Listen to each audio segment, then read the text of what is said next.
Hello guys, welcome back. சரி, ideal சாரை பார்த்தாலே ஒரு ஃபன்னு தான். How is your life going me? இதோ இப்படி தான்.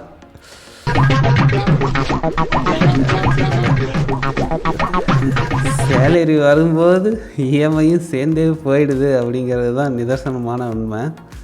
ஆனால் மோஸ்ட்லி கடன் வாங்கிறத குறைச்சிக்கணும் கைஸ். அந்த பேங்க்கில் வந்து ஒரு இஎம்ஐ வந்து எக்ஸ்ட்ரா பே பண்ணால் வந்து உங்களுக்கு லோன் அமௌண்ட்டு பிரின்சிபல் அமௌண்ட்டுலேருந்து கட்டினீங்கன்னா நீங்கள் லோனோட இன்ட்ரெஸ்ட் ரேட்டு கம்மியாகும். அந்த இன்ட்ரெஸ்ட் ரேட்டுங்கிறது அந்த இன்ட்ரெஸ்ட் அமௌண்ட்டு கம்மியாகும். ரோல் ஆகுதே, இன்ட்ரெஸ்ட் அமௌண்ட்டு கம்மியாகும் அப்படின்னு சொல்லுவாங்க. பட் எந்த மேனேஜரும் வந்து நம்மளுக்கு லோன் கொடுக்கும்போதும் சரி, ஒரு 10 இஎம்ஐ கட்டும்போதும் சரி, நம்மளுக்கெல்லாம் யாராவது சஜஷன் பண்ணுறாங்களா? சும்மா இன்ஸ்டாகிராமில் வீடியோ தான் பார்க்குற மாதிரி இருக்குது. ரியலாகவே நீங்கள் வந்து அதை ஃபேஸ் பண்ணிக்கிறீங்க, நான் கட்டியிருக்கிறேன் அப்படிங்கன்னா கீழே கமெண்ட் பண்ணுங்கள். கண்டிப்பாக உங்கள் கமெண்ட்டை வந்து நம்ம டிஸ்பிளே பண்ணி இதோ பார்,